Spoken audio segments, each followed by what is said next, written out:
What's up, guys? Drutzfer here, and I'm joined by Paul. Paul is my good buddy who's a professional actor.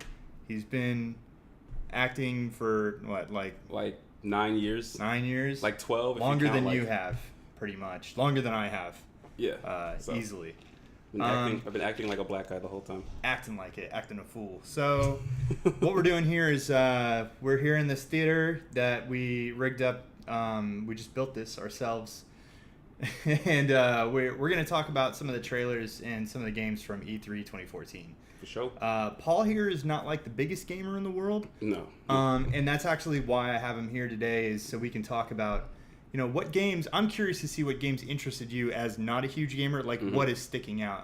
I always like to find out what is kind of leaving our bubble of gamers. Me and everyone I know are just huge gamers, so we're already aware of everything, before the trailer even comes out. So Right. I'm interested to see your reaction to some of these games. Right. Yeah. So you watched a lot of the trailers from the playlist on the channel, right? Yeah, I watched them. I watched the majority of them. In fact, some of them I had already seen beforehand. So it's like I started to watch them on the list, and I was like, I've actually already seen this. Because again, I'm not totally removed from gaming. Sure. It's just that I don't You play know them me, as much as so I could. Yeah, I know you, so that's I part of it. shove that stuff right down your throat all the time. Yeah. Hey, so- Paul, look at this. What are you doing? Exactly. Yes. Trying to save a dog's life? I don't care. Just here. Yeah. The games are more watch this important. video real quick. You're like acting, and I'm like over here with my phone. Like, just watch. Just look over here. And, hey, by all means, all the games that I saw on the trailers look cool as hell. Yeah. So I mean, of course, there were some things, and again, I'm not like a super gamer, but there were some things that I've actually heard from some of my other gamer friends. Yes, aside from you're not the only one. No, I am. I might be your only black friend, but you're not my only gaming friend. No, I'm kidding. I know at least 2 other black people. Oh, there you go. So one's a woman and one's Yeah. know. So not. so you don't have any next gen consoles or anything right now, or current gen? We call them current. No. Well, I just have the 360, and I just have the PS3. I don't have the PS4. I don't have the Xbox One. So you have both the 360 and the PS3. That's pretty cool. I mean, that's more than I got. I don't have a PS3. I haven't had a Sony console in like 10 years. So Okay. you're doing good there. You still don't want the PS4? So when I can afford it and it's got something that I really, really need to play on just the PS4, yeah, I'll look into it. Okay. So why don't you tell me, just off the top of your head, some of the games that stuck out to you from E3, and then maybe we'll pick one and dive into it a little bit. Sure, yeah. The first one that I saw was the first one that I actually watched on that list of trailers from the E3 expo that you gave me. Yeah. Was Scalebound. Was of course my first thought. Yeah. It was beautiful. I mean, Yeah. just like a lot of the sort of story mode scenes are, they're a little beautiful. They lure you in, and then you're waiting to see some of the gameplay stuff, which actually, took some initiative and looked at some of the gameplay, which was beautiful too. Okay. But the Scalebound, my first thought was Turok meets Really? like Dante from Devil May Cry. I was like, that's, Yeah. There's definitely a Devil May Cry vibe in that game. The people that make that game make games very similar to Devil May Cry. They make action melee type games where you're jumping around and slashing the crap out of somebody. Yeah, I think one was like Bayonetta 1 and 2, right? Yes. Yeah. Yeah, so, yes. And which Vanquish, I haven't played. I think they made Metal Gear Solid Rising Revengeance, I believe. Yes, as I well. played a little bit of that, I think. Yeah. I played a little bit of that. But I think that one might be a little bit different than some of the other type of games that they play, like with the sword play and stuff like that. I don't know, but it seems like it. One of the things that's funny is that a lot of times when you play like these sort of ally games where it's, judging from the trailer, like I didn't get a chance to really look up a lot of the story mode, but judging from the trailer, it looks like you're befriending like a dragon. That trailer is like all we have on that so far. Like, it's all we know about the game. It appears that you're befriending a dragon and that you have to somehow sort of, I guess, over time, maybe you can probably, I'm just guessing here, but maybe you can develop some skills, sort of some like team attack type of things. I know it sounds corny when you just say like team attacks. I know that sounds like pretty valid. I think that could be expected. It's almost like, what's really cool about it is that there's this really cool type of Pacific Rim type of feel about it, where it's like you're just really small, you're just really small character. Well, you have your own powers and your own strengths and abilities, but you're actually, there's a sense of scale there, right? Yeah, you're piloting something that's much bigger, much more powerful than you, that you have to sort of use to your advantage. And so even though you're so small and so weak compared to these enormous monsters that they show us in the trailer, and they were huge, they're freaking kaiju sized monsters. Yeah. But that's pretty cool. I love that element. Now, one thing that would worry me, just as a non-gamer, this might not be a factor for these producers, but one thing that would worry me is that it could easily be like a really annoying long ally mission where it's like, I gotta keep this dude alive, you know? The dragon? Yeah. I know. Keep this darn dragon alive. I know, but it's like, what are the odds that the main character is going to be like super weak? Escort missions, right? Like, these escort missions. Having to worry about your AI companion. Yeah, like either not being effective or like just he's like fucking off somewhere and you're like, man, I really wish my dragon be helping me. Yeah, right seriously. Now. It's like T-Rex, little arms, no push-ups, you know? That's a good point. Yeah. So that's one thing that I would look at, but it's probably not going to be a huge deal. It's probably a small minor gripe. I mean, the game hasn't even come out yet. So this is just... it was just announced, you know. We don't know anything about it yet. It's all speculation, but it looks really cool. That was the first game I saw, and that was the first one I was like, just right off of that, I think I'm like 90% sure that I'd want to play that game. Like I would... at least rent that game like right off the bat just to see if I want to play it, you know, and buy it long term. But they look really cool. So what else stuck out at the beginning of the trailers there? Because it kind of went in order. The way I had the trailers set up was in order of press conference. So what you were watching at the beginning was all from the Microsoft press conference. Then later in the day, EA had a press conference, sort of technically, even though it was terrible. And then Ubisoft had a press conference and Sony. And then the next day, Nintendo had like their own online direct thing that was on Twitch and stuff. So I saw the was it Crackdown? Yeah, I saw that one. What did you? I'll first ask you, what did you think about that one? Honestly, I was. We were kind of anticipating Crackdown, but I was actually legitimately surprised that it showed up, and it showed up in like this gorgeous CG trailer. I mean like they hit the tone correctly with having the announcer guy kind of like bringing that vibe back into it already with, you know, hey, whatever the fuck the boss guy that he was talking to is like, heard you like to something. Like, I love the tone of that guy and the way that he kind of embodies the character of the Crackdown series. And so, you know, having them come back with Crackdown is a really smart play from Microsoft. It's an Xbox only game, and this will be on the Xbox One. So now, is this a remake, or they did have an original Crackdown come out like 6 or 7 years ago or something like that? The first one was in 2007, and then the next one was shortly after that, and it wasn't made by the same people, so to speak. Okay. And and no one liked it. Yeah, okay. They put zombies in the game. That's what happens, man. I mean, they had those guys at the end of the game. If you remember the first game, at the very end, like all these like crazy creatures get loose and stuff, and they were annoying as shit in the first game, and then they just made the whole second game about that, and it was terrible. So this looks like it's going back to a more focused thing, like the first game where you're taking out bosses and.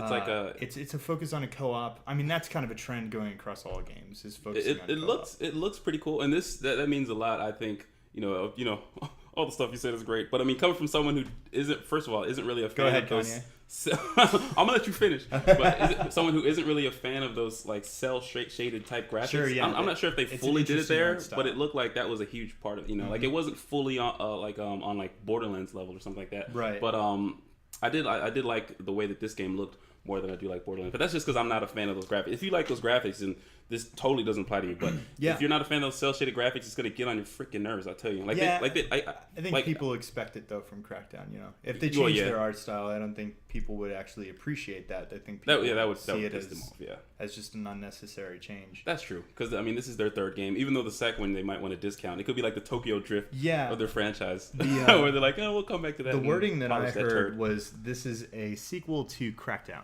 Okay. The first Crackdown. Okay. So it's not Crackdown 3, and it's not. It's just the third game. Yeah. It's not a sequel to Crackdown 2. It's not necessarily in place of Crackdown 2. It's just a sequel to Crackdown 1. That was like clever wording. That's funny.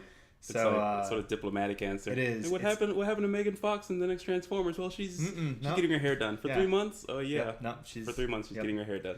So the zombies are out. I think it's interesting to note that the trailers that you picked out so far are CG trailers, which that means that's not actual game assets. Like you have no idea what the actual game's gonna look like. Right. Yeah. I mean, with Crackdown, we kind of know what to expect there. Just a much prettier version of Crackdown, most likely. Yeah.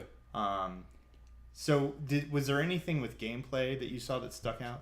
I think Ori and the Blind actually showed gameplay in that trailer that you showed me. Yeah, so, that was definitely not CG. That was all gameplay. That was, which I thought was beautiful, you know. And I have to say, like, I'm a very stream of consciousness person, so it's like when it comes to associations, I'm very aware of the first thing that comes to mind when I look at it. And I have to say, I don't know if anyone out there remembers this. I mean, I'm 25 years old, and I actually watched this first movie when it came out. But you might remember this. Samurai Jack. That was the first thing.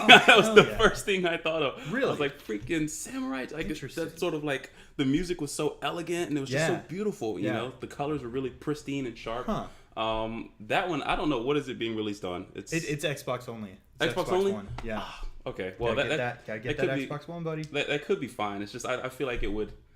I don't know. I feel like because the PS4 has a slightly better, you know, graphics unit, even though it probably doesn't make the difference for like most of the games unless they're really good at optimizing it anyway. Like I guess certain producers like Naughty Dog. Yeah. I guess it wouldn't really matter anyway, but I would just love to see it. Like, it's beautiful anyway. What I saw was beautiful anyway, but I guess it was maximized. That's interesting that you say that about that specific game, because it's an indie game made by like a handful of guys. Yeah, I just thought it was so it's pretty. It is gorgeous, but I think it's gorgeous due to the art style, not so much the Xbox One, you know, and its graphics engine and its capabilities, more so the art style. And I think that's true of a lot of indie games these days, because they don't have the resources or the manpower to make something like an Uncharted. Indie games really need to stand out based on their art style, and I think that's a much higher commodity for that is true, yeah. For standout indie titles. You know, if you granted it's not really an indie title, but Child of Light from Ubisoft has just the best art design I've seen all year. And then you have other games like I was just looking at it today. Broken Age by Double Fine. That game's art style is so cool. So, you know, I think that Ori's got a really gorgeous art aesthetic to it, and it looks like a really touching game too. It looks like a really it's gonna hit you all in the feels. It's gonna pummel your feels. Exactly. I feel like it's a little deeper than you would just like, oh hey dude, you wanna watch this Ori and the Blind trailer? Now man, let's hold hands. I know, then you watch it and you're just like The Notebook, you know? Yeah, I know, right? You should have warned me. But but one of the cool things that I saw, I actually looked up a little information about Ori and the Blind too, and I saw that the actual, I think it was the producer or I think co-creator, or maybe he was actually, you know, he helped to create the game, and he said that he was actually trying to bond with the fans a little bit more. And he said the first person to actually play through without dying will actually get a credit at the end of the game, I think, or something like that. Yeah, so he'll add on a credit. That's pretty fucking for, I guess, cool. for all subsequent releases or something like that. Yeah. So what's interesting about Moon Studios is a brand new studio, and Ori and the Blind Forest is their first game. And what's interesting about these guys is I think they've met maybe, but they don't work together. They work over the internet exclusively. Oh, that's pretty cool. So they all live all over the country or all over the world or whatever, and they don't actually work together. That's so indie of them. It is very indie. It reminds me of the Postal Service. Yeah, bro. Let me share my ideas, bro. Let me just send you my well, I don't know how bro-y they are. They don't know. Really strike me as a bro-y group. I'm totally adding that voiceover. Yeah, bro. Unwarranted. Yeah, bro. One of them is from California, I guess. Let me send you my vibes, bro. Yeah, bro. My Ori vibes. Over the internets, bro. That's going to hit you in the feels, bro. This shit's going to make you cry, bro. It almost made me cry. If it was like 40 seconds longer, I would have cried. That's usually about 4 minutes is my cry time. Usually for trailers. Yeah. Don't use that against me, please. All right. I'll keep that in mind. All right. So, anything else stand out gameplay wise? You were like, yeah, dude. I actually wrote down, like, ignore me with the paper. At the beginning. Yeah, I just wrote down like some of the different games that really appealed to me, and then some of the ones that I just off the cuff like almost like hated just from looking at them. One of the things that looked pretty cool that I saw the gameplay for was Assassin's Creed. They had the 4-player co-op at the beginning there. Yeah, exactly. Yeah. Right? So they had both the trailer on that list that you showed me, and they had the gameplay there. Yes. Which was like 5 or 6 minutes or something like that. Yeah. But I also think it was just really, really cool the way that they actually, obviously as beautiful as it looked, setting the tone for, you know, sort of the beginning time of the French Revolution. Yes.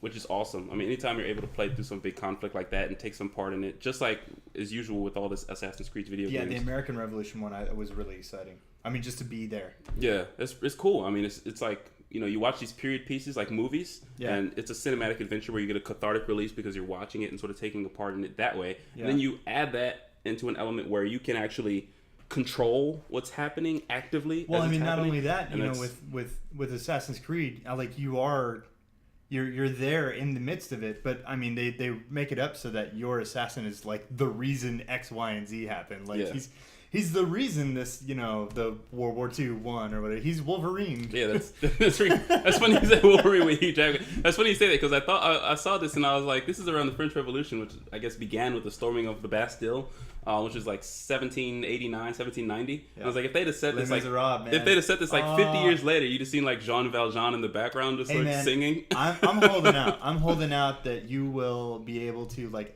All right, so Assassin's Creed Brotherhood like traveled through time, like. Yeah. You saw Ezio, and then he got older, and then he got older, and then in Revelations he was even older. And I'm holding out that this game, there's like you walk down an alley and you hear like, look down, like you just hear like music start playing out of all that stuff. Oh my goodness! What's the one? Empty tables, empty chairs, and empty tables. Or something? I don't remember. I don't remember. God. That's past my point of not musicality. No, I love Les Mis. I saw it in theaters. But so I'm hoping that eventually that game actually gets to that point. I don't know if that would actually make me laugh or just like pull me out of the. I'll be like pull me out of the game a little bit. Probably laugh and then be like, no, but for real, I'm gonna put this game down. Yeah. It's like I'd laugh and then be like, yeah, but that was stupid.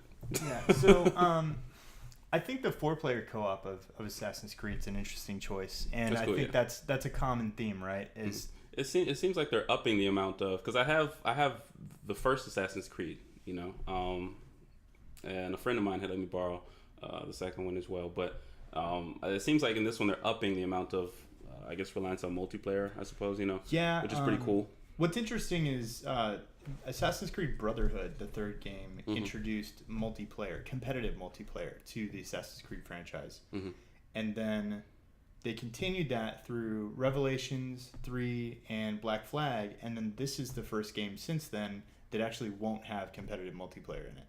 Wow. Because they just... I don't remember if I've read the actual reasoning, but they could very easily come out and say, look, there's statistics. No one plays this. Like, enough people play... Did you enjoy it? I mean, I haven't played the competitive multiplayer, I've checked it out, and I've tried it a few times. First of all, it's incredibly intimidating, in my opinion, because if you don't understand what's going on, you kind of get thrown into it, and you're like, I'll never be able to, unless you have like a group of people and you go in and play. It's a game. It's generally games of cat and mouse where there's a ton of NPCs that all look like 4 or 5 different people, and they're everywhere, and you need to try to blend in and act like one of those NPCs, and then you get a target, and you'll get like a direction. And it'll tell you roughly how close they are that you'll be trying to take them out. And meanwhile, someone has you as a target and they're trying to take you out. So you have to kind of like play it cool and sneak up on someone, identify where they are because you don't know either. You'll see this one guy with a mustache, but he's in a group of 15 other people with mustaches. Yeah. Like, I don't know which one. See. So it's really interesting, but it's intimidating, and I think it turns enough people away that you're left with a really hardcore group of devoted people who want to play the game. It's like, and so killing everybody, noobs. Yeah. Yes, exactly. Yeah, that's why I don't play games. So because of those people. So first of all, it takes forever to get a match, and then when you do get a match, you're playing against people who've been playing since day one, and they know everything, and you're like, I don't want to. They were 9. Yeah, so they've pulled it out. I mean, and I think they pulled it out so that they can focus on something like 4-player co-op. They pulled it out so they can focus on foreplay. Yeah, that's right. You realize what you just said. They went backwards. Yes. They realize their mistakes. You can do that, by the way. You can pull out and focus on foreplay. It's possible. Yeah. 5-play if you had a person. Well, we're going to take a break, and when we get back, we'll talk a little more about some of the trailers that Paul here has seen, and I'd like to hear some of the stuff that you didn't like about the games. Because I'm like, oh yeah, everything's cool. Games. Yeah. So like and subscribe as usual, and tune in next time. Thanks.